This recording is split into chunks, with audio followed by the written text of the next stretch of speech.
La elección presidencial de este año es exactamente lo opuesto del clima que vivimos en el año 2021, en donde la conversación era marcadamente de izquierda. Hoy día la agenda es marcadamente de derecha. No es que los chilenos se hayan ido a militar a los partidos, ni siquiera se hayan derechizado. Lo que pasa es que las preocupaciones del país conversan con los énfasis históricos de la derecha. Extraño, ¿no? Sabía lo que significaba en general trabajar en el gobierno, en particular ser ministra y muy particularmente de la mujer. ¿Se puede ser feminista y estar en contra del aborto? Yo me pongo la aborto.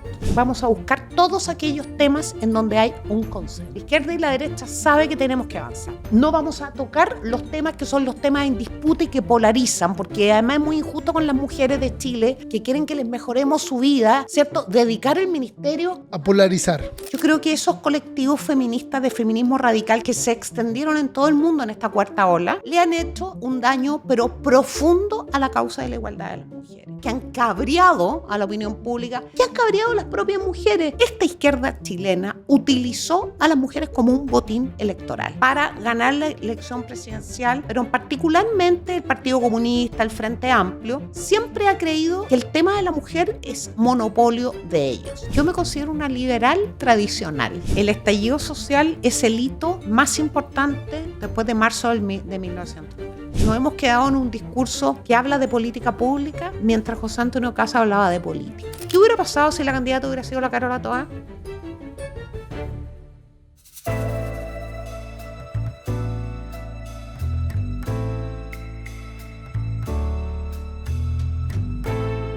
¿Y existe alguna posibilidad de que Isabel Pla sea de izquierda?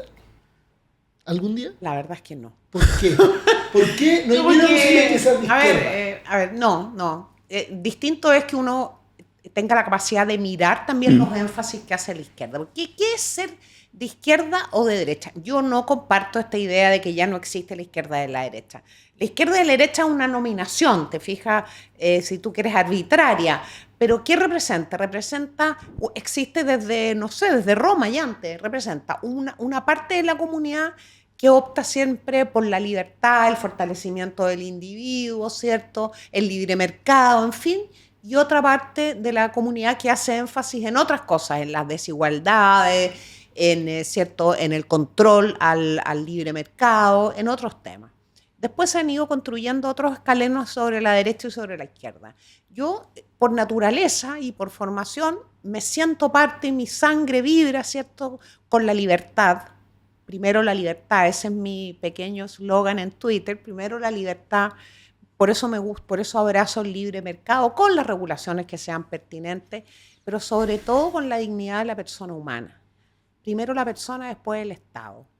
Y en eso no conversamos con la izquierda. O sea, no hay ni una posibilidad. Ahora, yo he tenido que trabajar durante toda mi vida, ¿cierto?, con personas que militan en la izquierda, ya sea en el Parlamento, pues cuando fui ministra me tocó trabajar mucho con ellos, y hay puntos de encuentro y hay cosas que son muy prácticas y que, por supuesto, siempre uno tiene que mirar, escuchar, y también me interesa saber por qué la gente se siente identificada más con la izquierda o con la derecha. Y la elección presidencial de este año es exactamente lo opuesto del clima que vivimos en el año 2021, en donde la conversación, la agenda era marcadamente de izquierda, ¿cierto?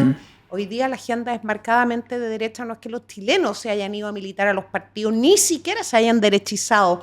Lo que pasa es que las preocupaciones del país conversan con los énfasis históricos de la derecha. Seguridad, libertad, economía, el derecho de los padres y madres a decidir la educación de sus hijos. Los vientos corren hacia orientaciones más de orientaciones derecha, que son nominativamente de derecha, ¿te fijas? Y así el timón lo lleva a través de este viento. Sí, y por así eso sí, creo que es muy interesante el momento que está viviendo el país, y a mí me interesa no solo una opción presidencial. Mi candidato en esta segunda vuelta es José Antonio Caz, desde luego.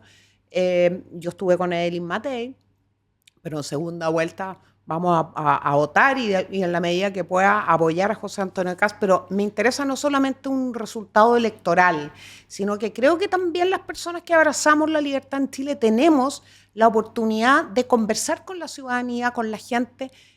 Yo creo que los chilenos han entendido, por ejemplo, que fue malo matar el Instituto Nacional, que estaba bien que hubiera colegios que seleccionaran alumnos, niños que vienen de familias vulnerables, que no tienen posibilidad de matricular a su hijo en los mejores colegios del país o de cada región y que veían en estos liceos emblemáticos una oportunidad, ¿cierto?, que le hicieran un reconocimiento al esfuerzo, al mérito, al talento de esos niños.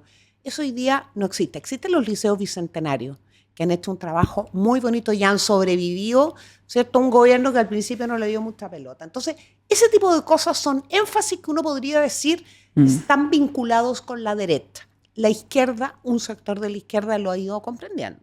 Si tuvieses un presupuesto ilimitado y tuvieses un candidato carismático, inteligente, ¿eres capaz de sacarlo senador, por ejemplo? Yo no me dedico mucho no me dedico a eso, pero no necesariamente hoy día. O sea, tenemos ejemplos, si vamos a hacer una operación quirúrgica a la Cámara recién electa y miramos a los 155 y le hacemos un escáner de gasto versus votos, y nos vamos a dar cuenta que hay algunos que fueron muy eficientes porque hicieron su campaña de una manera distinta. Además, depende mucho del lugar también, porque no es lo mismo lo que gastas en regiones en un distrito en donde para moverte de punta a punta tenés que cruzar 500 kilómetros, que tenemos distritos en Aysén, 700, a la región metropolitana. ¿Te fijas? O sea, es muy distinto. Pero hoy día no es una relación directamente proporcional a los votos. Hay gente que gasta mucho en campaña y no sale electa, por ejemplo. Ahora, tú puedes ser un buen político y no necesariamente salir electo en una siguiente. Sí, hay muchos espacios para estar en la política. Uno de ellos es la elección popular, que es la elección de parlamentarios, alcaldes, concejales, cores. El otro es estar en el Ejecutivo. Y ahí se han generado espacios muy interesantes y con harta audiencia, como los centros de estudio, la sociedad civil. Yo tengo el orgullo de haber cofundado hace 5 años. Hoy día tenemos la comida de fin de año, la corporación Somos Mujeres por Chile, que es un espacio desde la sociedad civil que agrupa y organiza en una red a las mujeres que tenemos una visión política compartida. La mayoría son independientes, algunas somos militantes de partidos de centro derecha y de derecha, y desde ahí hemos hecho política con la mayor altura posible. Hemos influido en la definición de políticas públicas, nos hemos metido en debate, nos hemos ayudado entre todas para posicionarnos en medios de comunicación. Es una forma de hacer política también. Y a lo mejor incluso hoy día, dado que estas corporaciones no están sometidas al escrutinio público y al desprestigio que está sometido a la política, digamos, de primera línea, incluso pueden, ¿cierto? Hay más oreja tal vez cuando una organización está planteando algo que cuando lo hace un diputado o un senador. A mí me gustaría que la política recuperara prestigio, porque la democracia está sostenida, la república se sostiene sobre la política, sobre los poderes del Estado, sobre las elecciones populares. ¿Y cómo se puede...? Es algo raro que una persona de derecha te diga esto, porque mi generación, que podría ser madre de ustedes, pero mi generación creció en un país en donde los papás de nosotros, que eran de derecha, decían: los políticos son todos una M. No quiero ni un hijo político, decía mi papá, salgan de ahí al tiro. Bueno, no había mucha política cuando yo era adolescente tampoco en Chile, pero crecí en un mundo en donde lo correcto era ser independiente, no político. Entonces, por eso digo, es raro que una persona de derecha te diga que la política tiene que reforzarse y recuperar prestigio. Eso es responsabilidad de los partidos cuando eligen a los candidatos. Isabel, tú fuiste a votar en primera vuelta. Después de ir a votar, ¿te fuiste a tu casa o te fuiste al comando de Evelyn Matei? Me fui a mi casa. Primero fui a la radio, a mi radio, a la radio donde yo soy panelista. Estuve ahí 1 hora en el programa de continuidad. Después fui a votar. Después fui a estar con mi marido un rato, a almorzar, a estar con mi marido. Y después me concentré, porque tenía una radio cuando se estaban abriendo los resultados, y después tenía el Líbero con la Marcela Cubillo. Tuve todo el rato en contacto con el comando, pero no podía estar en los dos lugares. No podía estar en el comando y prepararme O sea, tenía 1 hora y media para mirar los resultados y poder hacer un par de conclusiones que fueran coherentes. Yo no sé si ustedes lo vieron, pero cuando comenzó ese voto de urna, cuando los canales eligen ciertas mesas y van haciendo, yo creo que un conteo manual de cómo van cada una de las mesas, porque son mesas muestrales, y van viendo cómo va voto a voto. En Chilevisión veíamos que estaba, qué sé yo, Kast, Matei. En Megavisión, Matei. 4 canales decían que Kast, el otro iba Matei y el otro iban 1-1. Y uno decía, chuta, ¿puede efectivamente que Matei pase? Tuvo como 20 minutos. Tuvo 20 minutos. Pero cuando nosotros vemos el resultado final, claramente no fue el voto de urna. No, lo que pasa Hay es un que error. yo creo que primero los canales tienen que mirar bien, porque esas mesas no son muestrales, son al azar. Al azar. O sea, mandan reporteros a distintos liceos, colegios que son emblemáticos, pero si quieren hacer, la radio Bio Bio alguna vez lo hizo. Hizo una muestra y fue subiendo datos de, por ejemplo, 50 mesas en el país. No, lo de los canales de televisión no es muestral. Me parece que lo que primero pusieron fueron los resultados de la región metropolitana, en donde efectivamente a Elin Matei le fue muy bien. Y eso es un error que yo conversando con gente, con productores de algunos canales, lo han reconocido y van a mejorar porque efectivamente a los medios les interesa también ser creíbles, y para muchas personas hubo una manipulación ahí. Yo sé que no hubo una manipulación, de hecho ya estaba cerrado totalmente la elección. Creo que estaban votando algunas personas en Isla de Pascua, en algún lugar estaban votando, pero ya no había forma de manipular, pero yo creo que los medios tienen que resolver eso. Pero no me parece extraño que, por ejemplo, un Parisi no aparecía en la encuesta, estaba muy atrás de la encuesta, y también el voto de urna, que son mesas aleatorias que toman los canales, que incluso antes de aparecer el resultado de Cervel, que es con el 1.5 del total de mesas, tampoco aparecía Parisi. Extraño, ¿no? Claro, que Parisi, la fuerza de Parisi, ¿dónde está? En la región, en el norte, en la Araucanía. Fíjate que en la Araucanía es el segundo candidato más votado. Viene Kast, incluso le sacó Parisi votación a Kast respecto al 2021 y después viene Parisi. Entonces, por eso te digo que si los medios de comunicación quieren transmitir los resultados en vivo, que a mí me parece súper bien, en algunos países no se hace. En Argentina, por ejemplo, no se transmiten, claro, y hay que esperar hasta las 9 de la noche cuando se ha subido el 60% de los datos. Si lo quieren hacer, me parece muy bien, es bonito mirar eso, pero tienen que elegir una muestra, tienen que hacer una muestra que esté en las regiones con sus respectivos pesos, digamos, electorales. Y el caso de la primera vuelta de este 2025, yo creo que es una demostración de que hay que tener mucho cuidado, porque la gente lo primero que dice, esto es un fraude. Sí. Conspirativo. Sí. Y sabemos que no es así. Y en el comando de Elin Matei, ¿también tienen sus propias mesas? ¿Ellos también llevan un conteo paralelo? Yo no sé. A veces se ha hecho. Yo no lo sé. En la elección de Sebastián Piñera, en la que me tocó participar en el 2017, yo trabajaba con él desde el 2010 en adelante, no teníamos una muestra. Y yo nunca lo he contado, creo que no me tocó, en la segunda vuelta.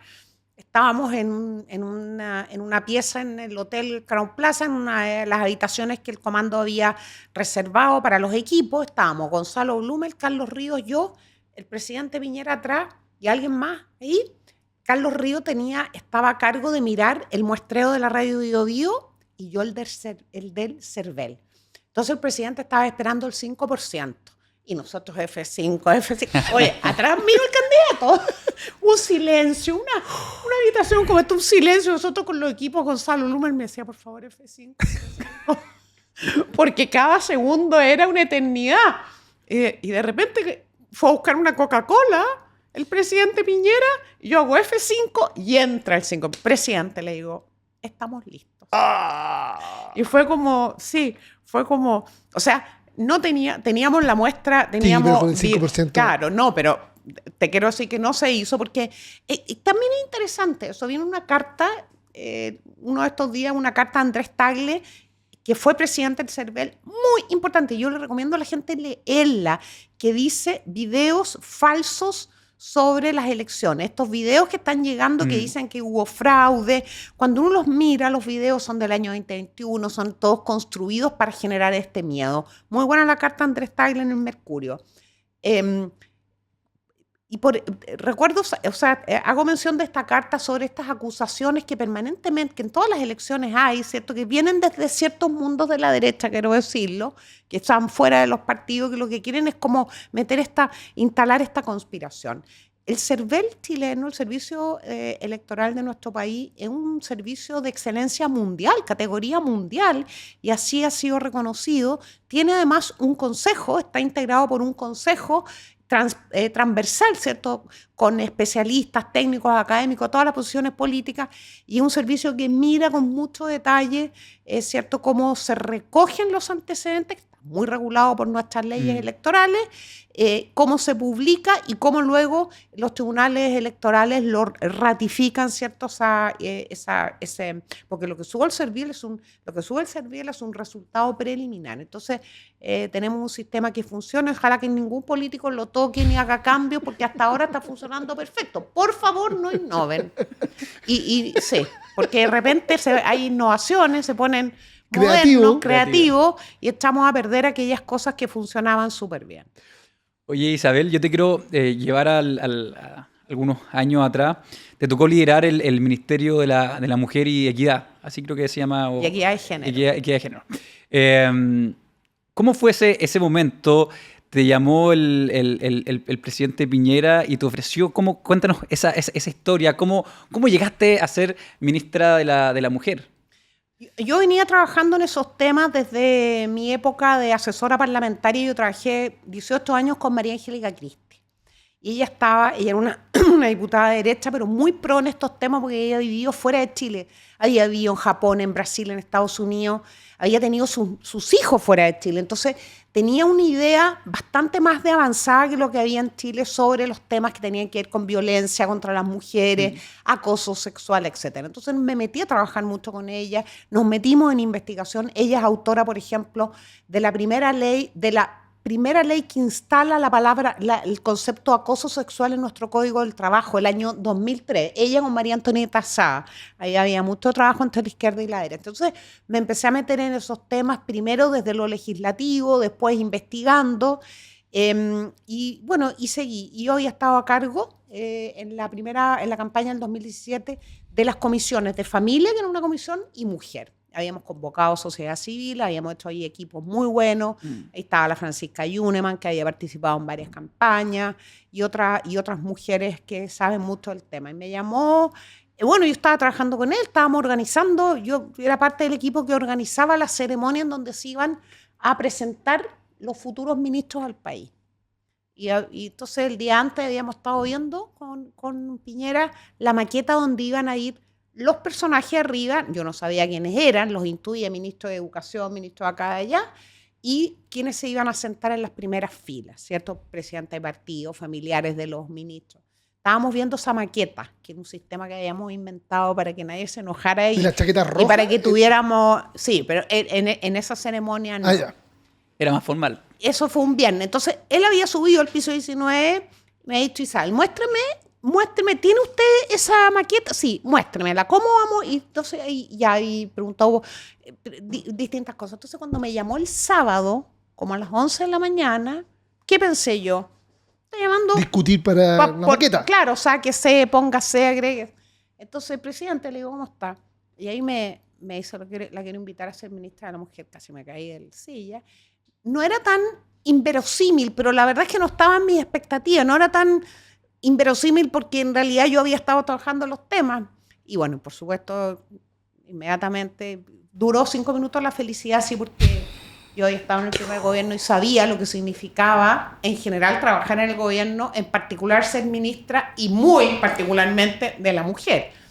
Pero a partir de ese momento me preparé ya no solo en los temas que yo modestamente conocía muy bien, los profundicé, sino que también me preparé y me adapté, ¿cierto?, mentalmente para liderar un ministerio. ¿Cómo? Pedí ayuda, me fui de vacaciones 2 semanas en febrero a la playa y tenía un ritmo con mi marido. Mi marido me ha bancado en todo. ¿Fernando?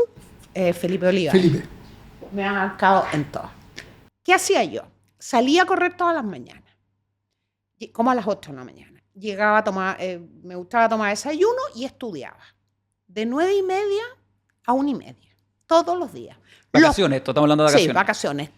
Bueno, me voy a una playa donde siempre las mañanas están nulas, así que no me perdía el cafecito, pero estudiaba los proyectos que estaban en cartera, los debates, leía a veces toda la discusión completa para poder entender, porque había temas en los que yo no me había metido. En fin, trabajaba y después en la tarde descansaba. Entonces me preparé y tenía una subsecretaria muy activa, Carolina Cueva, muy preparada y además con mucho fiato, y trabajamos desde mucho antes de llegar, desde 15 días antes de llegar, preparando los equipos, haciendo nuestras hojas de ruta, de manera tal que cuando pusimos un pie en el ministerio, no hubo ningún segundo que nosotros no fuéramos construyendo la hoja de ruta y enfrentando los problemas también. ¿Tú eliges tu subsecretaria?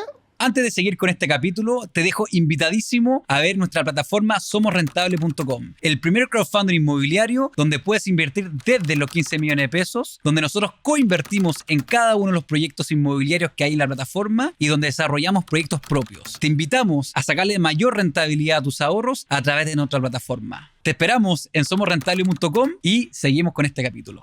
No, el presidente también. Sí. Y le quiero agradecer allá donde esté y me escuche, la subsecretaria que designó, porque una mujer muy preparada, Carolina Cuevas, que yo conocía mucho, con la que habíamos trabajado en los temas, y además con una responsabilidad gigante, porque el subsecretario, poco se dice, es el jefe del servicio.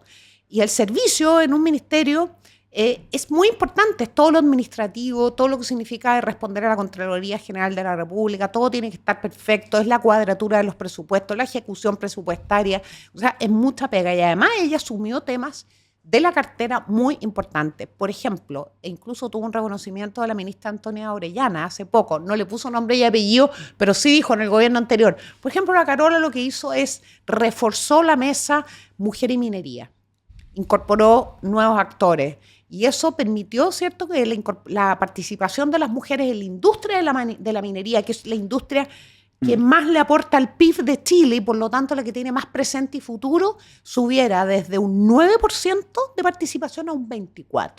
Wow. Y eso es un trabajo que es persistente, constante, desde la sensatez, porque tenemos algunas amigas feministas que creen que solo con la voluntad, ¿cierto?, la participación de las mujeres en ciertas industrias crece, o la participación de las mujeres en política, y aquí se necesita mucho más que voluntad. Hay que conocer, ¿cierto?, las industrias, saber por qué a las mujeres les cuesta más incorporarse, y hay que hacer buenas leyes. Yo creo que algunas leyes en los últimos años le han puesto, ¿cierto?, le han subido las barreras a las mujeres, que ya era una barrera alta. Hay ciertas leyes que tenemos que mejorar, corregir. Yo comparto, ¿cierto?, que siempre tenemos que tener legislación que proteja la dignidad de las personas, pero a veces los cuidados del sacristán, ¿cierto? Entonces, bueno, y así fuimos andando, la pregunta que me hacen ustedes, sí. Así fuimos caminando.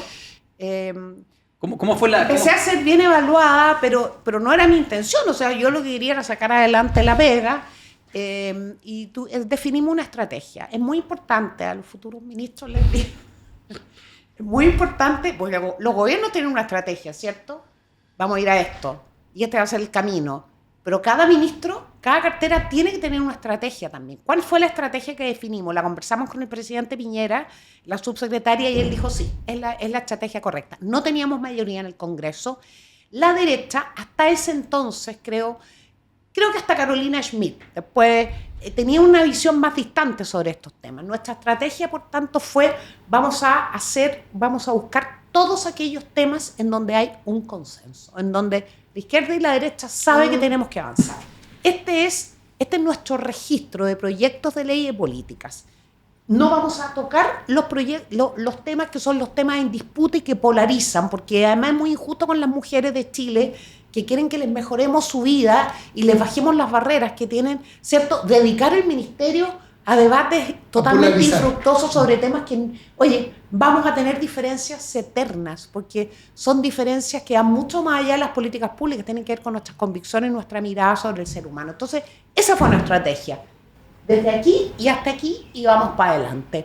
fuimos buscando proyectos de ley que ya estaban presentados con votos de la derecha y de la izquierda y aprobamos, ¿cierto?, en el primer año 4 o 5 muy buenas leyes que le hicieron sentido a todo el mundo y que las corregimos en el Congreso, impulsamos correcciones, pero creo que avanzamos mucho. Ahí aprobamos, por ejemplo, cosas insólitas. Yo no sabía que las mujeres de las Fuerzas Armadas, Carabineros y la PDI no tenían fuero maternal. Yo tampoco. Ese fuero de un año que protege a la guagüita, en realidad, Sí. de que su mamá va a tener un salario. No tenían. Entonces ya, impulsamos esa ley. Después la ley del acoso sexual en el espacio público, que no era la ley de los piropos como se quiso caricaturizar, que es saber, ¿cierto?, que si tu hija adolescente va a ir a comprar una Coca-Cola a la esquina, ningún pije le va a poder decir nada, ni la va a molestar, ni ningún gallo la va a seguir, y si lo hace, es una niñita que va a tener una protección y esta persona va a tener un delito. Entonces, después hicimos, varias muy buenas leyes y corregimos muchas cosas que nos parecía que había que mejorar. Y, en fin, creo que conectamos con un sentir mayoritario de las mujeres. El ministerio tiene que representar y trabajar para la inmensa mayoría de las chilenas, no solo para los colectivos feministas, cuya existencia es muy legítima. Yo también represento, puedo decir, a un colectivo feminista. Abrazamos la libertad y la igualdad ante la ley, ¿qué más feminista que eso?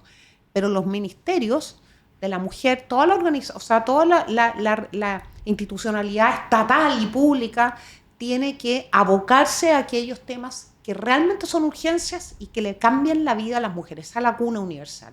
Llevamos 15 años discutiendo la Sala Cuna Universal. Nosotros presentamos 2 proyectos. El primero lo aprobamos en una comisión en el Senado y después en la Comisión de Educación la senadora Proboste se encargó de derribarlo y la pongo con nombre y apellido porque ella objetó, ¿cierto?, que no había parámetros educacionales en ese proyecto. Y ese era un proyecto, una reforma laboral. Por supuesto que tiene que conversar con lo educacional, ¿te fijas? Pero lo que importaba era destrabar ese candado que representa el artículo 203 en el Código del Trabajo y que dice que solo van a tener derecho los hijos e hijas de trabajadoras de empresas que hayan contratado 20 o más mujeres. ¿Puede haber algo más discriminatorio en nuestra legislación laboral y contra las mujeres que esa? No hay, ¿ya? Pero bueno, entonces no es posible que llevemos 15 años discutiendo una cosa evidente, y que pongamos ideología y no que nosotros no queremos una ley con el voucher porque no podemos, que la educación con el lucro y todas esas consignas, ¿cierto?, que lo que han hecho es que han debilitado nuestra educación. Llevamos por lo menos desde el año 2014 debilitando la educación, rodeándola de consignas, porque si no es la tómbola, es el lucro, es la selección. Y mientras tanto, millones de niños y de niñas, que son los que tienen acceso a la educación pública, tienen que conformarse con lo que la ideología les permite, ¿cierto? La tómbola, restricciones en los colegios subvencionados, y las mujeres que no tienen derecho a la cuna, tienen que decidir si siguen trabajando, si le piden el favor a la mamá o a la hermana. Oye, Isabel, Qué potente. sí, porque al final es lo que te moviliza a ti. Sí, pues la pasión. Te apasiona. Es que ¿sabes lo que pasa? Que son datos concretos, Matías. O sea, datos concretos. ¿Dónde está la mayor...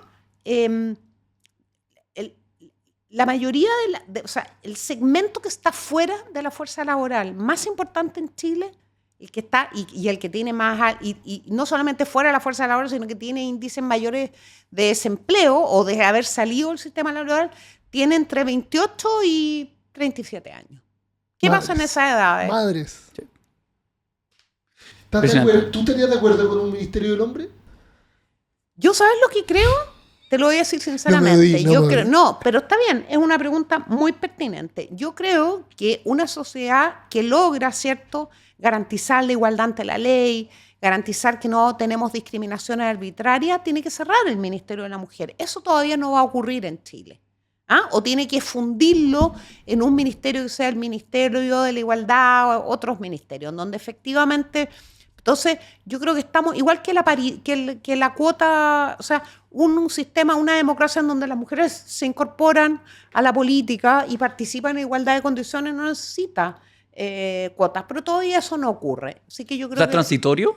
Yo creo que deben ser transitorios. Bueno, en la mayoría de los países en donde se ha aprobado es transitorio. Fíjate que en Europa pocas democracias, salvo la española y creo que la francesa, no tienen cuotas obligatorias, tienen cuotas voluntarias de los partidos políticos. Lo que pasa es que son sociedades con un control social muy grande, ¿cierto? Donde la gente está encima, y tienen una conciencia, ¿cierto?, respecto de las discriminaciones. Pero claro, son, creo yo, ayudan mucho, especialmente hablando de la cuota, pero deben ser transitorias porque, como me decía una amiga uruguaya que fue la directora de ONU Mujeres de América Latina, si la mantenemos para siempre, quiere decir que nuestra democracia nunca terminó de madurar. No hay éxito. Y si tenemos un Ministerio de la Mujer durante 50 años, quiere decir que en Chile nunca se ha entendido que hombres y mujeres somos iguales ante la ley, tenemos los mismos derechos, los mismos deberes, las mismas oportunidades. Pero ese momento todavía no ha llegado. ¿Kast va a conservar el Ministerio de la Mujer? Eso dice, sí. Yo creo que él tomó una decisión muy inteligente, electoral y políticamente inteligente, y yo le creo a esa decisión. La tomó en primera vuelta cuando dijo, mi agenda no va a abordar temas, ¿cierto?, valóricos. Vamos a poner el tema del Ministerio de la Mujer en el ítem valórico. Yo creo que no, que existen políticas públicas, pero pongámosle.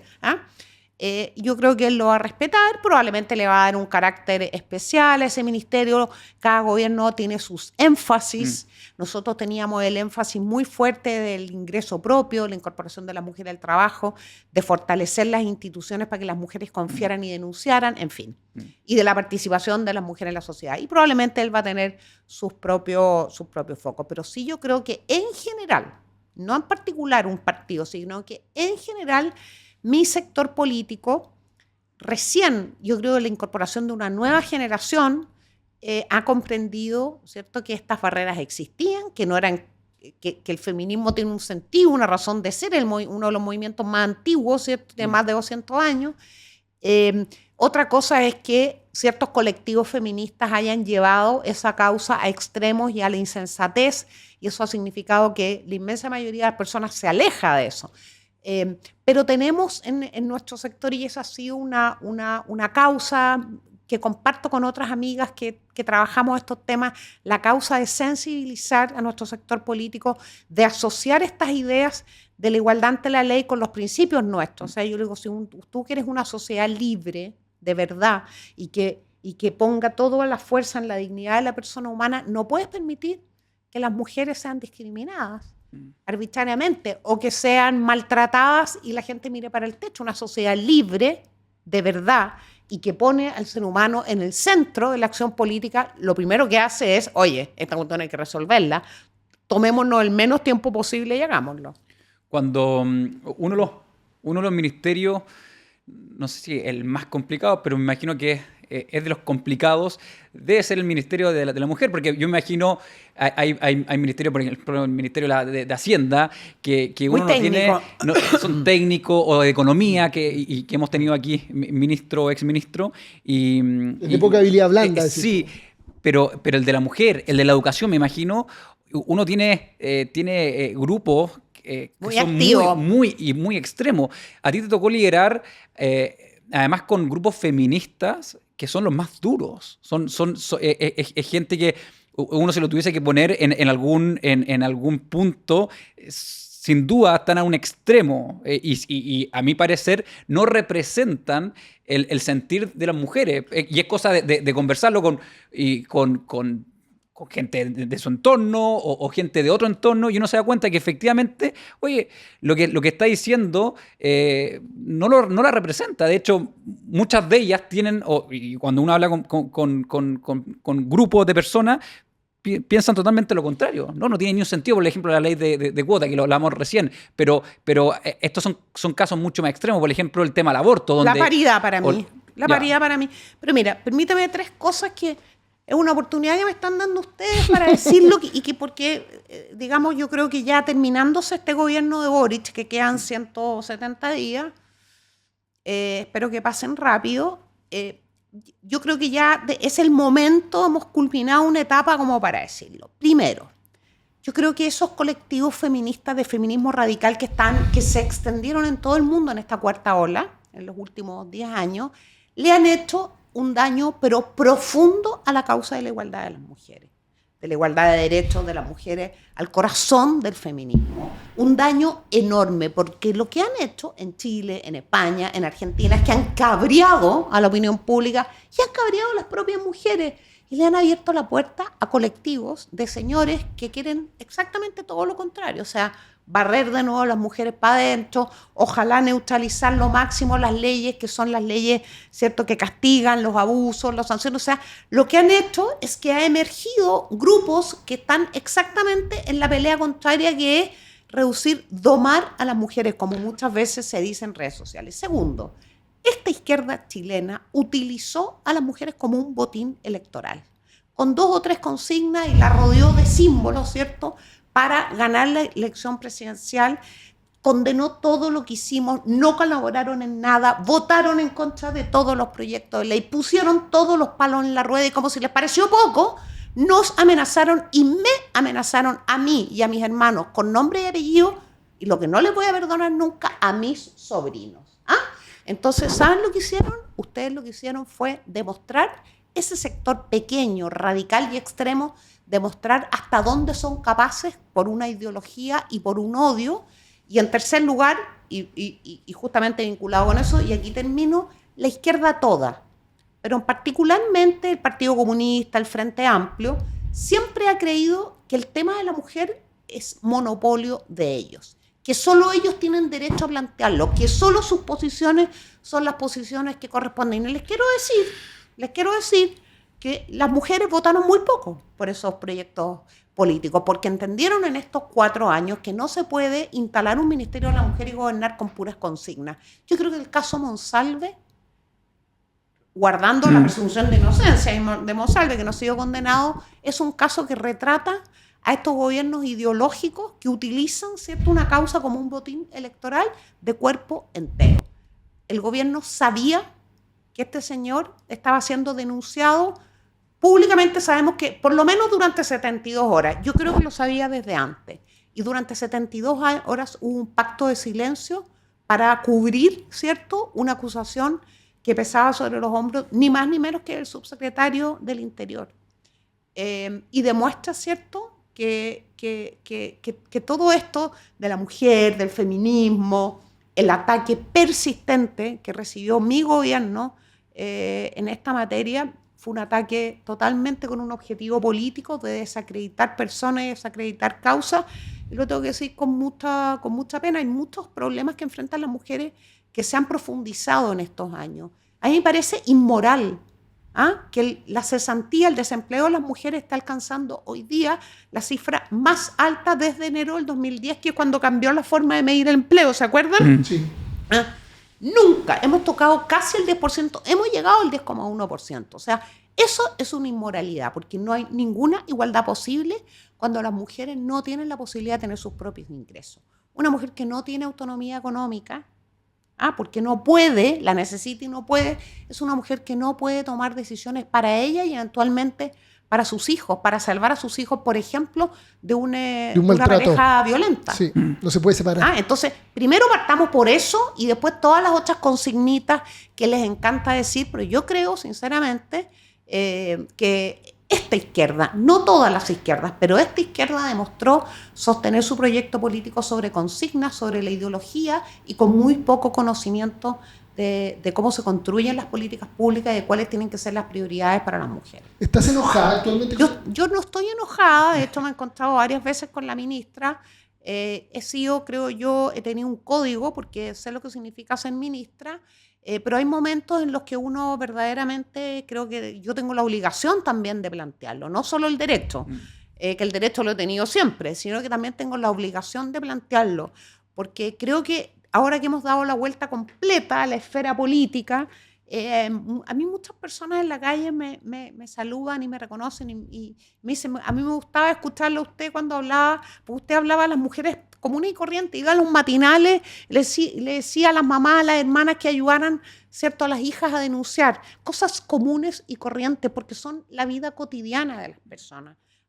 Y no está estos personajes como que desde un pedestal de superioridad moral e intelectual se dirigen a las mujeres a decirles lo que tienen que decir, lo que tienen que pensar y lo que tienen que hacer. Entonces,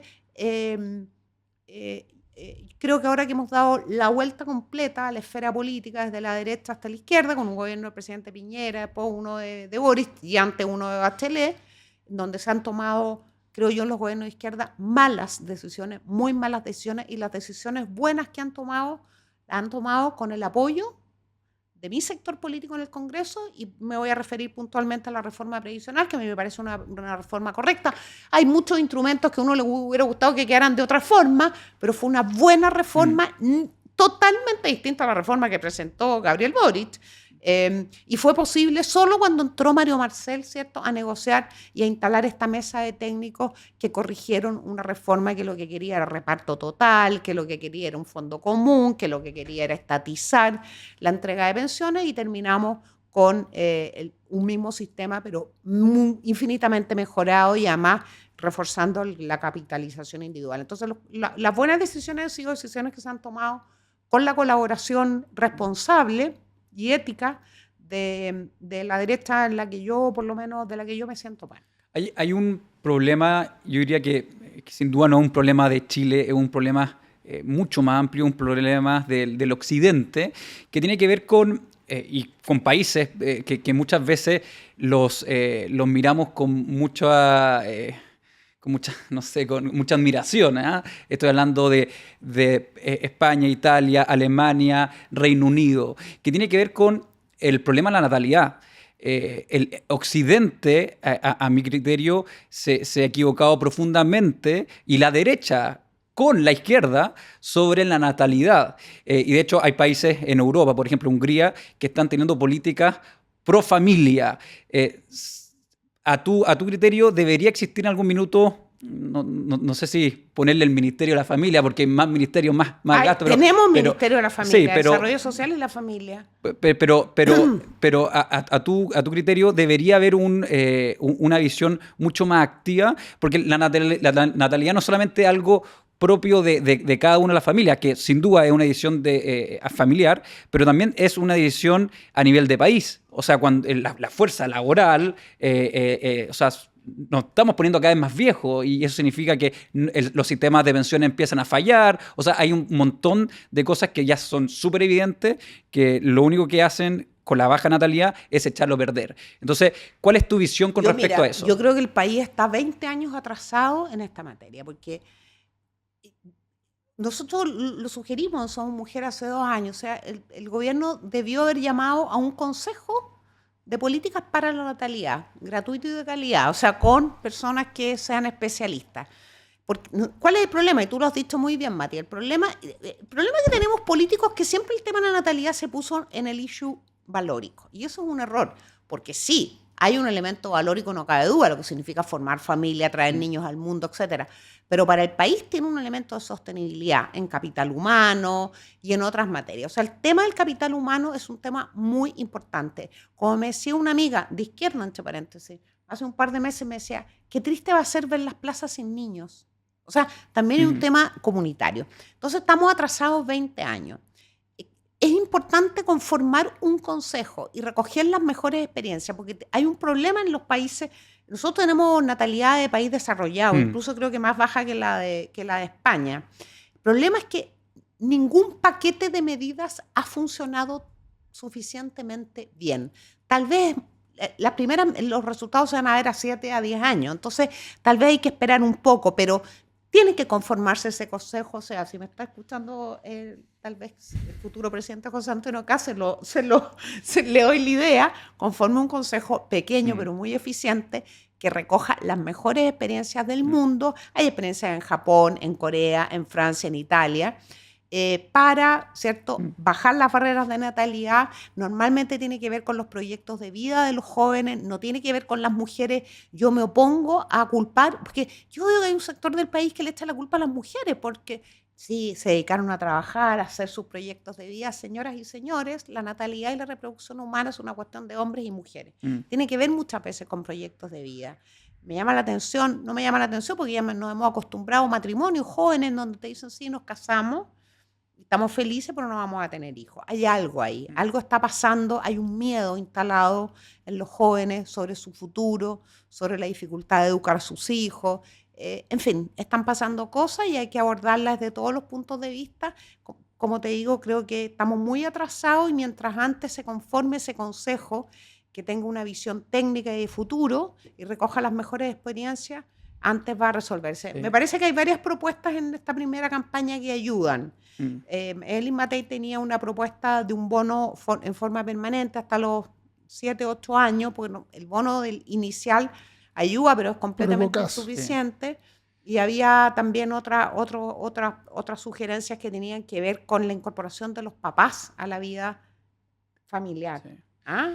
Y esto tiene mucho que ver con, a veces cuando uno habla de la natalidad y efectivamente lo pone en temas valóricos, se asocia, bueno, al tema del aborto, se asocia al tema de los métodos anticonceptivos y un montón de cosas que son valóricas, pero también hay un lado que es social, que tiene que ver con la familia propia, con las familias que quizás tú creciste, que nosotros crecimos. Oye, la familia no es solamente una decisión individual de cada uno, que sin duda lo es, pero también es social. O sea, es una unidad, por ejemplo, cuando uno recuerda a los primos y a los tíos y en esas mesas amplias donde y sin importar la clase social, pasa eso, o sea, eso es hablar de familia. Entonces, efectivamente nos estamos envejeciendo, estamos teniendo pocos hijos y eso no solamente te afecta mira, a ti. Matías, yo tengo ahí un matiz, porque yo también formé parte de una familia grande. Mi papá llegó de España, catalán, y mi mamá, yo soy descendiente de palestinos, así que imagínate cómo eran los veranos, tenemos una familia muy grande. Pero yo tengo un matiz ahí. Hay una corriente, cierto, que es lo que pretende instalar como sueño, como esperanza, de volver otra vez a esa familia. Yo creo que no vamos a tener esa familia, porque además a mí me parece que nosotros tenemos que reconocer el derecho que tienen las personas a mirar su futuro, a proyectar su vida y a querer vivir mejor. ¿Te fijas? Entonces, a lo mejor una familia, un joven con una chiquilla que vienen de clase media, que los educaron, sus padres pudieron educarlos en la universidad, son primera generación de profesionales, sueñan con tener una casa propia, con vivir mejor que sus papás, y con 6 niños no van a poder. Yo no me gusta calificar moralmente esa opción. Lo que la política pública tiene que hacer es fomentar que ellos puedan tomar una decisión, bajar las barreras a formar familia. A lo mejor no van a tener 6 niños, pero van a tener uno, que ya es una gracia cuando han decidido no tener.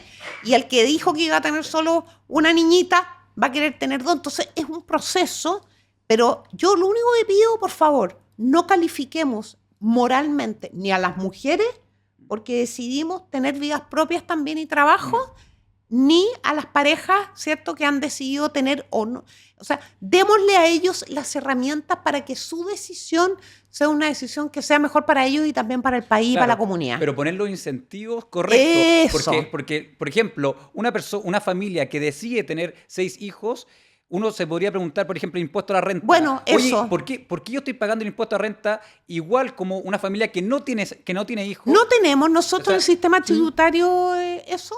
No ya, está. Eso, por ejemplo, esa es una medida. Por ejemplo, a mi criterio, no soy experto ni tributario. No, pero creo que el tema tributario es elemental. Incentivo a tener hijos que, por ejemplo, las colegiaturas se puedan meter y descontar del nuevo complementario. Eso lo propuso, estoy segura, en el 2012, una de las reformas tributarias de Piñera 1. Me parece que venía ahí, no sé si está vigente, que era el link entre las matrículas de colegio y... Pero bueno, el tema tributario en serio, ¿cierto? Y hay que hacer ahí una cosa muy importante. Y después vienen todos los temas de corresponsabilidad, ¿cierto? De también facilitar, porque uno es también el cuidado de los niños. También genera mucha ansiedad en las parejas jóvenes, el que hay que cuidar a los niños, sí, en que ya las abuelas ya no son las abuelitas de antes, pues las abuelas también están trabajando, también están en su vida, entonces eso genera mucha ansiedad. Entonces, por eso la sala cuna es tan importante. Pero me gusta lo que tienes tú en redes sociales, que dice la libertad. porque al final está bien, es un tema social. Sí, es un equilibrio entre libertad y... Exacto, yo entiendo el tema de los incentivos, pero también a la libertad de los jóvenes que quieren hacer su vida y que no quieren pasar la misma penuria que pasaron sus padres, que se separaron porque tuvieron muchos hijos, que no tenían cómo pagarle la educación, que pasaron hambre. Es que hay muchos dolores. Ahora, hay harto dolor. También, cierto, yo creo que haríamos bien como sociedad empezar a hablar de estos temas sin esta cosa como de reproche ético. Hablemoslo. Sí. O sea, tengamos un streaming donde hablemos con la familia grande. Sin apuntarse con el dedo. Claro, y a ti te hablo, a ti que le acabas de regalar anillo a tu novia, a ti novia que estás pensando en tu futuro, contarle que nosotros tampoco queríamos tener niños, nos pasó que vivimos una experiencia preciosa y atrévanse, y me entiendes desde otro lugar. Desde otro lugar, porque a mí estas peroratas de columnas en los diarios, en donde le echan la culpa a las mujeres que se ha perdido todo sentido de la familia y todo, como si la familia fuera única responsabilidad de las mujeres, que lo fue socialmente hasta hace 50 años, creo que aleja todavía mucho más a una nueva generación de un discurso que no le hace sentido alguno. Sí.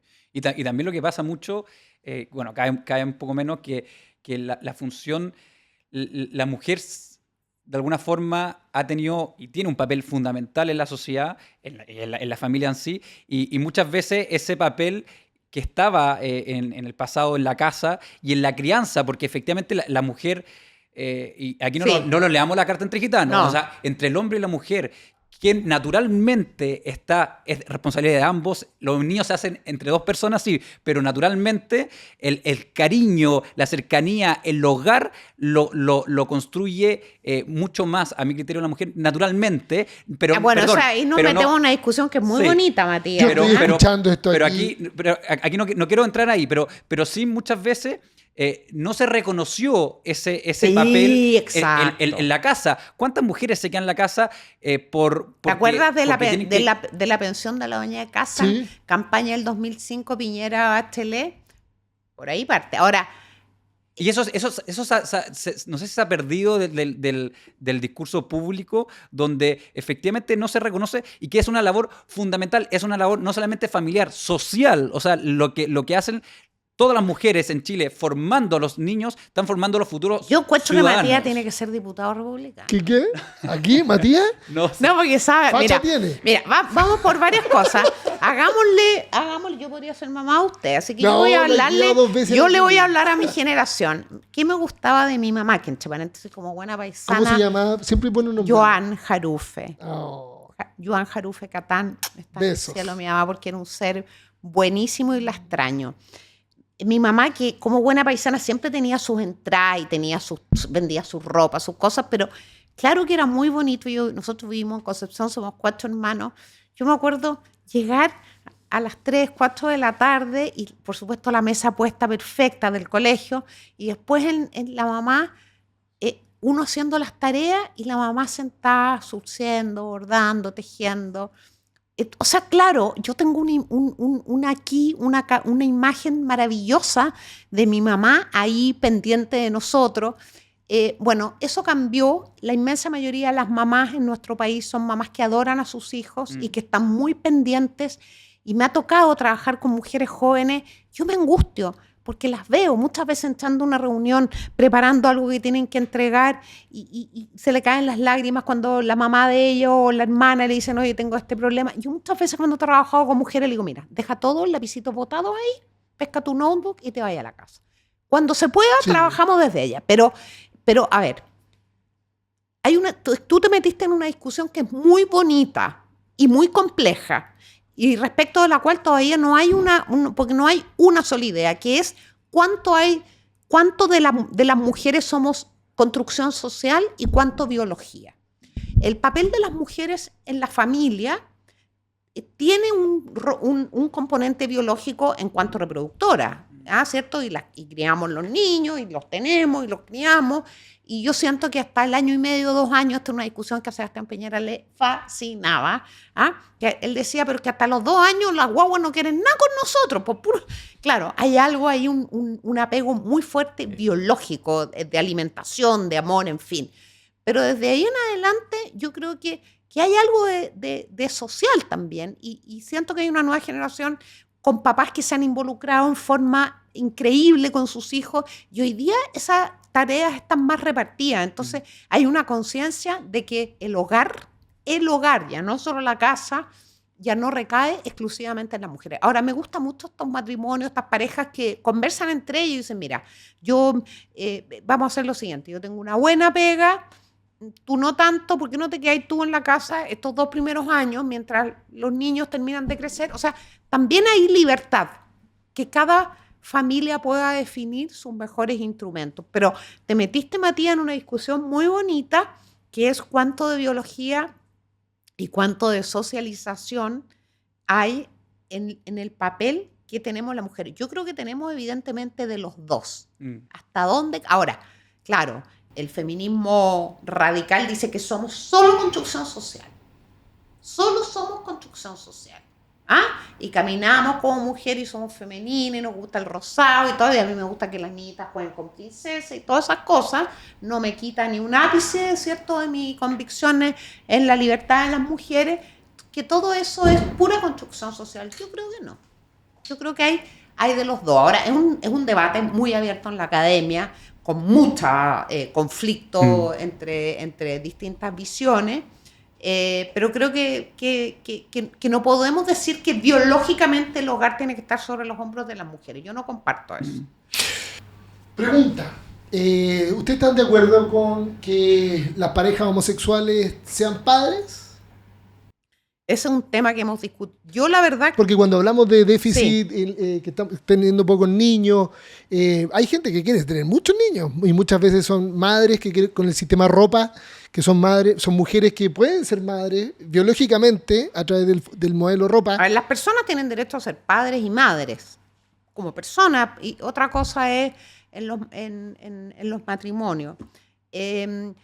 Yo tiendo a pensar que también tiene que ver con la libertad de las personas, ¿cierto? Hoy día hay sistemas de reproducción que respecto a esos sistemas de reproducción ya tengo otras objeciones. Por ejemplo, en la maternidad subrogada, ¿ya?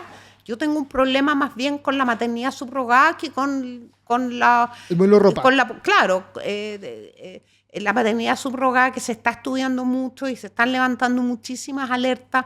En Chile tenemos varias personas trabajando en ese tema. Yo menciono a Emilia García, la abogada Emilia García, que trabaja en Idea País, y a otras abogadas que hablan sobre el tema respecto de lo muy fuerte que significa para una mujer prestar su vientre para Sí. concebir un hijo, que entregárselo a una pareja, y cuánto afecta eso en su vida, ¿cierto? Y muchas veces hay un factor de dinero entre medio. Entonces yo tengo un problema con eso. Sí.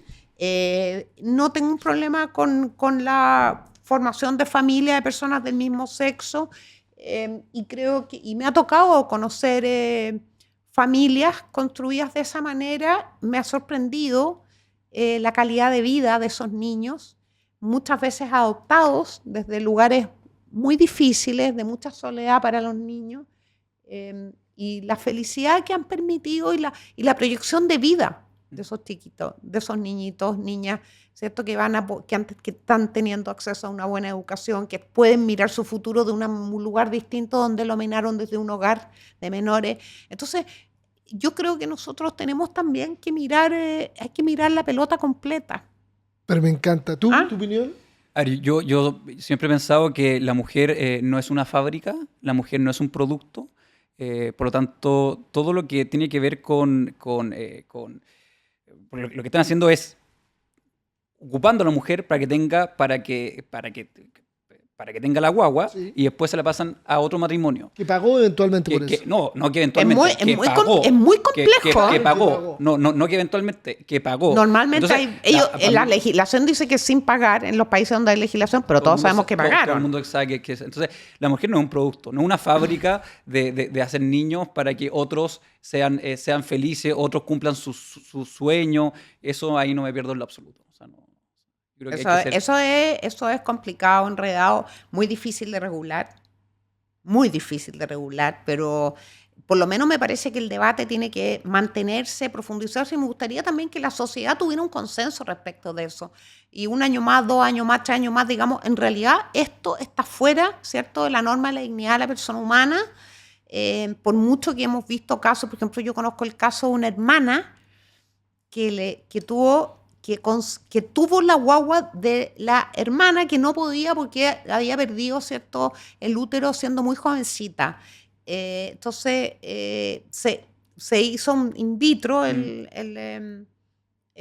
¿cómo se llama? El embrión, Sí. y se implantó en el interior de la hermana, y esa guaguita hoy día súper bien y todo. Hay casos excepcionales como eso.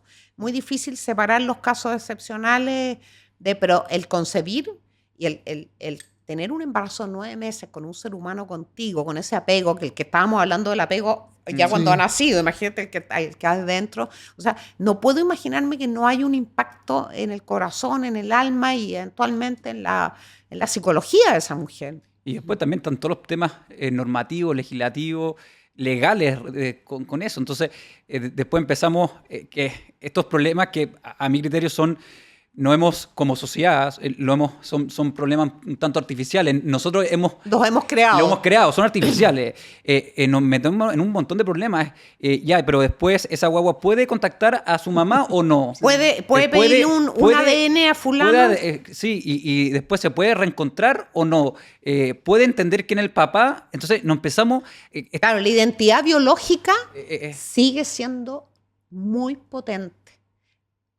Más potente a veces incluso que la identidad civil, digamos, familiar. En algunos países está prohibido que haya un contacto. De hecho, no hay trazabilidad o elimina la trazabilidad. Sí. A mí me parece una locura. No, sí te entiendo. O sea, lo encuentro que, insisto, ¿Qué puede haber más obvio en un ser humano que saber su origen?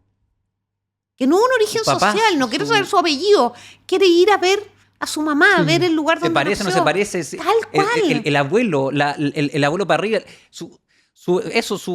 toda su historia, que es genética, su linaje, pero efectivamente no el punto de vista social, más lo mismo, si es Errázuriz, Pérez, más lo mismo. Claro, eso da lo mismo. Eso da lo mismo, pero lo importante es, oye, encontrarte tu mamá, con tu piel, claro, en otro cuerpo, es eso. A mí eso me parece, a mí me emociona cuando veo a mis sobrinos. Nosotros no tuvimos niños con Felipe, tenemos sobrinos, los sobrinos Olivares y los sobrinos Pla. A mí me emociona cuando los veo jugar, ya están más o menos grandes, los veo conversar. Yo digo, Dios mío, estoy mirando a mi hermano hace 40 años. Emociona. Ahora, no sé cómo va, ahí nos metemos en unos temas muy bonitos, pero muy difíciles. ¿Cómo va a ser esta relación de los seres humanos con la piel familiar de aquí a 20, 30, 40 años más? No lo sé. ¿Cuánto se va a subrogar la biología a estas técnicas, digamos, de reproducción que como dice, que tú has apuntado a algo súper jodido, que es las implicancias también civiles que tiene eso y cómo complejiza la sociedad? Claro, esta es mi mamá de verdad, la biológica, o sea, no sé. Hay un caso... Me queda grande hay un caso esa de un doctor proyección. que creo que en Alemania le implantaba a todas sus pacientes su esperma y logró que todas las mujeres, o sea, logró que él fuese papá de 20, 30 niños. Entonces, también ese doctor... No, hay un caso que hay una serie, que es un caso real, de un médico brasilero, experto en reproducción, en casos de infertilidad, en donde se daba a las pacientes y él tenía relaciones con ellas, con las pacientes se daba, sí. Son más caradura todavía, pero... muy fuerte. Es una serie que está en HBO, si no me equivoco. Isabel, ¿se puede ser feminista y estar en contra del aborto? Yo me pongo el aborto. Sin perjuicio de eso, creo que no hay que tocar la ley intracausal. Yo creo que ese es un trabajo que tiene que ser cultural y no se puede buscar atajos, ¿cierto? Cuando hay una ley que es ampliamente aceptada por la sociedad y hay que tener cuidado con eso, sí. A ver, ¿qué es el feminismo? Significa el reconocimiento de que hombres y mujeres somos iguales ante la ley, que no hay diferencia. No es poca cosa, porque durante muchos años no fuimos iguales ante la ley, no tuvimos derecho a votar. De hecho, hay espacios donde todavía no somos iguales ante la ley. Si yo me hubiera casado con sociedad conyugal, solo mi marido tendría derecho a administrar la sociedad conyugal, para darte un ejemplo chiquitito. Pero es igualdad ante la ley, que es sobre lo cual se construye, ¿cierto?, la sociedad moderna. Es libertad, es el derecho a que tú puedas también proyectar tu vida. Nunca he compartido la asociación tan íntima que ha hecho un amplio sector del feminismo con el aborto. Entiendo las razones que fundan esa posición, que es el sentirse, ¿cierto?, que su cuerpo... Es a propósito de lo que decía Matías, que la mujer no es una cosa reproductora, ¿ya? Entiendo la carga histórica que tiene. Durante muchos años, hasta la Primera Guerra Mundial, probablemente en Gaza y en todos los conflictos bélicos que hace el invasor, viola a las mujeres que están ahí, ¿cierto? Siembra su linaje en ese lugar. Hemos tenido literatura, películas, mucho cine sobre lo que significó, ¿cierto?, la ola de violaciones en Alemania cuando entran los rusos, en fin. Bueno, y los alemanes, me imagino, en otros lugares. Entonces, entiendo que el fundamento de eso tiene que ver con la liberación de las mujeres en cuanto solo reproductoras, ¿cierto? Sin embargo, y entendiendo que hay un choque hay una tensión entre derechos, yo voy a poner siempre la dignidad de la persona humana por encima de otros derechos. Sobre todo la dignidad de un ser que no tiene cómo defenderse. La discusión jurídica y ética de fondo es si le vamos a reconocer a ese ser que está gestándose la condición de persona o persona en potencia. Muchos se la reconocemos y reconocemos esa dignidad en cuanto persona en potencia y considerando que todos los que estamos en esta sala y los que están mirándonos estuvieron en ese lugar alguna vez. Es una discusión ética, pero es también una discusión jurídica, constitucional, y sí, se puede perseguir durante toda tu vida y con la mayor vocación posible que hombres y mujeres seamos iguales ante la ley y tengamos las mismas oportunidades y las mismas responsabilidades, y se puede trabajar para bajar las barreras de las mujeres y para que todas tengamos las posibilidades de tener una vida y al mismo tiempo abrazar la dignidad de la persona humana desde la concepción. Discurso fuerte, me gusta. Yo pensé que eres más ¿eres conservadora o no tan conservadora? Alguien es conservador y liberal en la vida. Yo entiendo que soy más bien... uno llega a una edad en donde las etiquetas las miras y dices, pero ¿qué les era más grande? Me pasé 25 años de mi vida... Yo tengo una historia de vida en un mundo de tradiciones. Yo me considero una liberal tradicional. Yo creo, primero, la libertad. Eso sí, lo que no implica que esa libertad no tenga una autorregulación también. Por ejemplo, lo que te estoy diciendo, la dignidad de la persona humana. Por supuesto, no existe la libertad absoluta. Existe la libertad en un contexto, ¿cierto?, de bien comunitario, de bien de país, y del bien personal. Yo creo que soy una liberal que gusta de las tradiciones, que las abraza las tradiciones, que valora la familia y que yo creo que el tema de la familia es el tema más asociado con lo conservador. Creo que la familia la hemos degradado y la hemos maltratado con malas legislaciones y con discursos malos, ¿cierto? Cuando nos pasamos 40 años asociando en los discursos políticos la familia con violencia, con abuso, con puras oscuridades, ¿cierto? Le estamos diciendo al país que en la familia ocurren delitos. Y sucede que esos delitos ocurren, pero en una ínfima parte de las familias chilenas, ¿cierto? Hemos maltratado a la familia. Y hemos maltratado también al ser humano, ¿cierto? Muchas veces hemos puesto la ideología por encima del ser humano. Y en ese sentido me siento conservadora, pero yo siempre voy a abrazar la libertad y a reconocer el derecho de las personas de tomar sus propias decisiones. ¿Hay algo de la Isabel de 18 años que tenía una personalidad, que tenía un ímpetu, que era fuerte, era apasionada, que hoy día tú la miras y dices, oh, estaba equivocada igual ella? Sí, muchas cosas que fui cambiando de posiciones, que fui mejorando. Yo a los 18 años, a los 19, estábamos en los años 80, Chile pasaba por situaciones económicas muy difíciles, además de las políticas. Y bueno, ya a esa edad, junto con buena parte de mis amigas, estábamos sobreviviendo en la vida, viendo cómo compatibilizábamos la universidad con otras cosas, cómo entrábamos a la universidad primero, o sea, estaba muy focalizada en la sobrevivencia y en la proyección hacia adelante, luchando, en plena lucha, sí. Y políticamente he ido, primero te quiero decir que yo soy una generación que creció sin entender la democracia, sin considerar qué significa la democracia y una república. Y eso lo empezamos a vivir y a sentir y a comprender en profundidad a partir del año 88, del año 90, y sí, he ido evolucionando, creo que hasta el estallido, porque en el estallido hay una involución en la izquierda, y tengo que reconocer que también hay una involución, por lo menos en un sector de nuestra alma, en la derecha, porque el estallido lo que nos mostró fue que hay una izquierda que sigue abrazando la violencia como una forma, por mucho que me digan que no estaba el Partido Comunista en la primera línea, que lo sé, pero estaba en las redes sociales y en todos los medios de comunicación y en los tribunales bombeando esa violencia. Y en la derecha también hubo una involución, ¿cierto? Porque se le levantan otra vez estos fantasmas que de décadas atrás, y por supuesto que uno cuando se le levantan se refugia en aquello en lo que se siente más seguro, y hubo una cierta o involución o un volver, ¿cierto?, a los parámetros originales de nosotros. ¿Quedó offside la derecha con el estallido social, a tu criterio? Yo creo que el estallido social es el hito más importante después de la recuperación después de marzo de 1990. El estallido social que va en tándem con el rechazo. O sea, y a partir del rechazo empieza un camino distinto al país.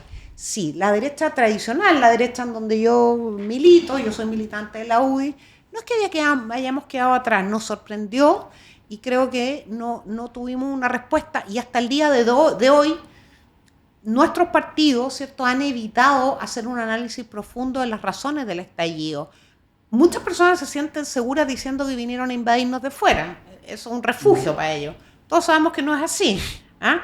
Entonces creo que quedamos fuera. Y al contrario, las derechas como la del Partido Republicano particularmente empieza a fortalecerse precisamente con el estallido, ¿cierto? Porque interpreta a un sector muy silencioso de la ciudadanía que no se atrevía a decir que tenía miedo, que no le gustaba ver, ¿cierto?, cómo la Plaza Baquedano se estaba quemando. Y empieza a interpretar, creo yo, de mejor manera esa resistencia que primero partió en un sector de los electores de derecha y después se fue extendiendo hasta llegar al rechazo cuando el 62% le dijeron a esta convención que es el resultado del estallido: señores, esto no es lo que queremos para nuestro país.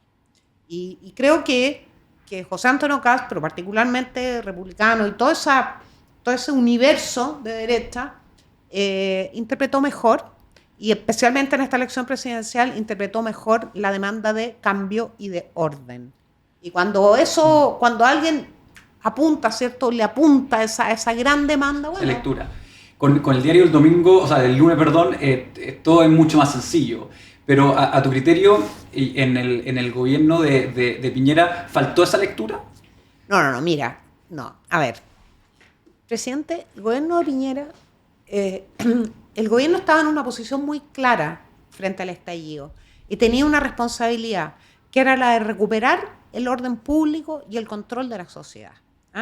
Ese era un gobierno que no estaba para análisis ideológico ni de proyectos políticos, porque cuando uno llega a gobernar está en otra cosa, está en el Ejecutivo, ¿cierto?, cumpliendo con la ley y manteniendo el control y la integridad del Estado. Sí creo que la derecha tuvo una confusión natural, ¿cierto? Y el propio gobierno en algún momento, y lo conversamos entre los ministros, también había desazón los primeros días. El presidente estaba muy concentrado en recuperar el orden y en marcar con un hito, y por eso yo estoy de acuerdo con el acuerdo por la paz, por la nueva constitución y la paz. Yo te rechazo en esa nueva, yo dije no a la nueva constitución, y paz no hubo, pero sin embargo fue un hito que permitió un antes y un después. Sí creo que nuestra derecha tuvo una confusión respecto primero, nunca se conversó colectivamente sobre el tema. Entonces teníamos un sector, la UDI diciendo nosotros vamos a rechazar la nueva constitución, después otro de Opol y otros partidos, no, todos tenemos que querer una nueva constitución. Nosotros fuimos capaces de tener siquiera una posición única para interpretar el estallido y luego para definir un camino en este camino institucional que se había trazado, que era el plebiscito, la nueva constitución, en fin. Y eso ya te está mostrando una falencia, el tener una diferencia respecto del hito que yo considero el más importante desde marzo del 90 en adelante. Empieza una etapa que es el estallido y termina con el rechazo. Sí. Y después, claro, nos hemos quedado nos hemos quedado en un discurso que habla de política pública mientras José Antonio Caz hablaba de política. Y somos una sociedad que está más politizada en el mundo entero. No es Chile nada más. Y por eso creo que Caz, con quien yo he tenido diferencias, particularmente por las formas y los énfasis, en la primera vuelta y en las elecciones anteriores, creo que él le apuntó, ¿cierto? Dijo, esta es una sociedad politizada que quiere que yo le muestre mi voluntad política. Después vemos cómo lo hacemos. A ver, vamos a sacar a los migrantes ilegales, ¿cierto? Ahora, para mí, en mi formación, es una responsabilidad tremenda, pero es que es importante que el país sepa, sí, vamos a sacar a los migrantes, yo voy a sacar a los migrantes ilegales. ¿Qué dice el elector? Este gallo quiere, tiene voluntad, no va a buscar el pretexto. Después vamos a mirar si es posible o no es posible, qué tecnología necesitamos, qué regulación. Exacto, pero la voluntad política en una campaña presidencial es muy importante. Si tú luego no puedes cumplirlo porque el Congreso no te aprobó las leyes o porque la tecnología fallece, es otro tema. Tú puedes incluso mantener esa voluntad hasta el final. Insisto, nuestro gobierno se va a jugar hasta el último día por hacer esto, lo otro, lo demás allá. Entonces, la voluntad de lo que tú quieres hacer y el camino trazado y las prioridades son un tema muy importante. Y nosotros, por nuestra formación, somos muy responsables de política pública, en fin, hablamos en otros términos. Piñera tenía una voluntad política que transmitía. Y la transmitía muy bien. Y nunca la abandonó, porque siempre, mira, yo tengo la suerte y quiero agradecerle a Magdalena Piñera. No lo he hecho nunca así públicamente. Ella me convidó en abril de este año a integrarme a la fundación del presidente Piñera para hacerme cargo de su archivo histórico. Y bueno, yo he estado trabajando en el archivo todo el año y preparando las primeras entregas que vamos a hacer en los próximos meses a la Universidad Católica, que va a ser la albacea del archivo, y también un paquete de contenido muy importante para la Universidad del Desarrollo, que está armando una cátedra Piñera. Así que puedo reafirmarte esto porque he tenido el privilegio de entrar en sus documentos, algunos de esos ya los conocía, pero él siempre manifestaba su voluntad política en el principio y al final de todos los discursos. Y eso era muy importante. ¿Cuál era la voluntad política en el primer gobierno? Y lo dijo. Yo quiero llevar a Chile al umbral del desarrollo, que lleguemos al año 2020 siendo no tocando el desarrollo, siendo el primer país de América Latina que se desarrolla.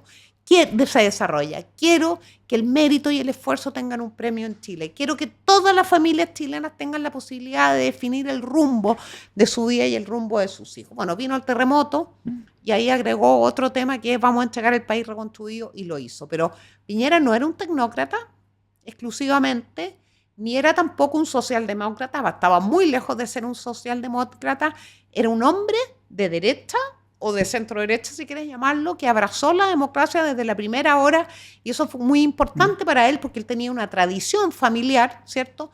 Y que además tenía una capacidad extraordinaria de liderar y de convocar equipos de trabajo muy eficientes, muy efectivos. Es cierto que muchas veces en esos gobiernos, ¿cierto?, a veces la responsabilidad de hacer las cosas bien supeditó a la política a segundo lugar. Yo a veces creo que a la gente a veces no le importa mucho cómo tú haces algo, cómo tú construyes una decisión, pero le importa mucho qué efecto va a tener en sus vidas. Y en nuestro sector político, y muchas veces el propio presidente Piñera, teníamos cierto pudor de eso. Creo que José Antonio Caz debe haber mirado muy bien eso, porque él ha construido un discurso en ese sentido, primero habiendo despejado la agenda valórica, que era, no cabe duda, su principal flanco, y sin perjuicio que yo parte de esa agenda valórica la comparto, pero entiendo que es un flanco. Y en segundo lugar dijo, aquí la política y la decisión política primero, y luego le vamos a decir al país cómo lo vamos a hacer. Le dio menos importancia a eso. Isabel, ya terminando lo que es este tremendo capítulo, muy apasionado contigo, una duda, tengo una espinita en una pregunta, que yo creo que tú puedes ayudarme a entenderla. Hace 8 meses atrás, Evelyn Matei era la número 1 y era la futura presidenta de Chile. ¿Qué pasó entre medio? Te cuento lo que yo he escuchado, y me puedo equivocar. Descoordinaciones en el comando, que su marido se enfermó, que se desconcentró, que estuvo mal asesorada internamente. Alguien le dijo, cambia el tono, ponte más buena onda, más simpática, y a la gente no enganchó con eso, porque necesitaba algo un poquito más fuerte que lo que entregaban otros candidatos. Tu mirada, tu lectura, Mira, ¿qué pasó? Porque era carrera ganada. Yo te voy a decir que yo tengo un pudor de hablar de eso hoy día, porque creo que la segunda vuelta es el único objetivo que tiene que convocar a quienes tenemos la posibilidad, el honor de tener un micrófono adelante. Lo digo sinceramente. Te entiendo. Dicho eso, yo creo que, sin perjuicio de todos los problemas que puede haber tenido la campaña, que los tuvo, no cabe duda, yo creo que el tema no pasaba ni siquiera por tú cómo armabas una campaña, sino que había una línea trazada, que era que iba a pasar a segunda vuelta el representante de la derecha que encarnara con más fuerza el espíritu de cambio que estaba exigiendo Chile y la voluntad de orden. Cuando digo orden en el más amplio sentido de la palabra, desde el orden en la sala de clase hasta el orden en la calle y en las fronteras. Y eso lo entendió, lo interpretó y lo proyectó de mejor manera José Antonio Kast. O sea, también creo que eso también forma parte de las falencias de la derecha que no es tan republicano, de la UDI, de Renovación Nacional, de mirar, ¿cierto?, aquellos complementos de los temas y magnificarlos. Y yo creo que nosotros tenemos que ir mucho más allá y profundizar, y para conectar con el alma de Chile. No, estamos muy rodeados del tema administrativo de las campañas, que si el vocero, que si no el vocero, y se nos olvida, ¿cierto? Al olor de la flor se nos olvida la flor. Es muy importante, era muy importante comprender en profundidad el alma de Chile. Yo sé que te van a decir que Chile es muy diverso, sí, pero hay un corazón, un alma en donde converge un sector importante del país. Y esa alma, el candidato republicano la estudió, se conectó y la proyectó de mejor manera. Entonces, de alguna otra yo manera creo que estaba dado eso, estaba dada la posibilidad. Después que materializó, compitió con Kaiser y vinieron todas las cosas, oye, se la anduvo metiendo París, en fin. Sí, claro. Creo que París sí captó también una parte muy importante del electorado de nuestra derecha, de la derecha tradicional, y también del propio electorado de Kast, que es una sola derecha, o sea, ya para qué vamos a seguir hablando de las derechas. Pero sí, también. Y eso también demuestra, y será para un podcast después de las elecciones, demuestra que nuestros partidos, siendo partidos, especialmente la UDI, que tiene un origen popular y un gran nexo con lo popular, todos hemos sido concejales en comunas populares, hemos estado muy vinculados hasta el día de hoy, pero ahí también fallamos, en el sentido de no conocer ni conectarnos con un sector, con 2 millones de seres humanos que vieron en París la posibilidad de un presidente de la República. ¿Cómo viven esas personas? O sea, te fijas, muchas veces uno caricaturiza a esa gente.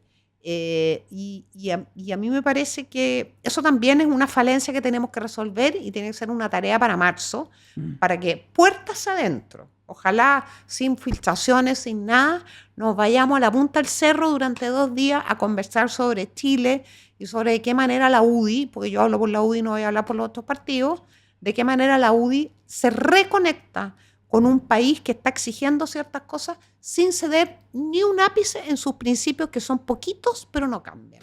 ¿No hay rivales débiles? No hay rivales débiles. No hay rivales débiles. Menos en política, en donde circunstancias externas muchas veces a los candidatos hacen que tú te pongas en un lugar en donde nunca pensaste estar. ¿Pensó alguna vez Kaiser llegar tercero o llegar cuarto en una elección presidencial y tan cerquita del otro hace 2 o 3 años? No, pero se vivió una circunstancia, ¿cierto?, que era tener una candidata del Partido Comunista. Yo creo que de ese error la centroizquierda, la izquierda y el socialismo sobre todo tendrá que aprender una enorme lección. ¿Qué hubiera pasado si la candidata hubiera sido la Carola Toá? No habría candidato comunista. Yo creo que la izquierda tiene también que hacer sus propios mea culpa. Primero le salió caro esta consigna de la nueva Constitución, ¿cierto? Terminaron sepultando la nueva Constitución y tenemos la Constitución de los 80, con más salud que nunca, más fuerte que nunca, y que a mí me encanta, entre paréntesis, no tengo ningún problema, por eso voté rechazo en ese primer plebiscito. Se generó un estallido. Después se generó la Convención Constitucional, en donde una parte muy importante del país, el 62%, le dio cierto, ¿cómo se dice? Las orejas al lobo, le dio los dientes al lobo en lo que significaba esa propuesta constitucional, y vimos hasta dónde podía llegar la radicalidad de la izquierda en proponernos esas locuras que nos estaban proponiendo y que hundían a Chile. Nunca pensó la izquierda, el socialismo, ¿cierto?, que abrazaba a Quintana, Lagos Ver y todos los líderes del Partido Socialista y del PPD, que abrazaron con tanta fuerza esta consigna que partió en el Partido Comunista y en los sectores más extremos de la izquierda de la nueva Constitución, que iba a terminar, ¿cierto?, con una candidatura tan posicionada como la del Partido Republicano, y que muy probablemente, y así espero que sea, y que le gane a la candidata del Partido Comunista como el próximo gobernante, y además con un Congreso que, si bien no está con las mayorías que hubiéramos querido, tiene una mayoría y un empate prácticamente en el Senado. Salió carita la nueva Constitución. Isabel, más que agradecido por estar en este podcast. Somos rentables, tremenda invitada y apasionada. Muchas gracias por haberme invitado. Yo los felicito por lo que han hecho. Muy bonito. Es también una forma de servir a Chile, comunicarse con el país y tocar estos temas. Y este lugar es muy lindo, muy inspirador, y también quiero felicitarlos por trabajar con los emprendedores, porque emprender es muy bonito, pero es difícil, y esperamos que en un próximo gobierno también ahí venga una motosierra con las regulaciones que están de más y que lo que hacen es entorpecer que las personas puedan emprender negocios y generar oportunidades. Me encantó, ahí con una bandera lucha toda la Bueno, que estuve hace poquito fuimos a Buenos Aires. Te vi. Con dos amigas, la Carolina Cuevas y la Lu Granier, somos muy amigas, y tuvimos la gran oportunidad de tomarnos un café con José Luis Daza. Tuvimos una conversa ahí de una media hora muy interesante. Nos conocíamos muy por encima, somos amigas de la Paula, su hermana, y fue muy interesante conocer así en esa media hora, desde adentro y desde el alma de Daza, la experiencia que ha vivido Argentina, que es mucho más que el gritoneo y los insultos de Milei, porque en realidad Milei tiene una cosa que a mi generación le cuesta acostumbrarse, pero cuando uno saca todo eso, ¿cierto? Un país que ha tomado una decisión y ha seguido adelante, entre otras cosas, con la desregulando y recortando un gasto fiscal excesivo que tiene ahogada a la sociedad. Estaba para 9 podcasts contigo, Isabel. No, feliz, encantada. Muchas gracias. Vengan los que están mirando, porque es bueno el lugar. Muchísimas gracias. Que son inteligentes y capos los personajes. Y un futuro candidato republicano. Matías. No, pero nada. Más bien déjame hacerle un llamado a Guille Ramírez.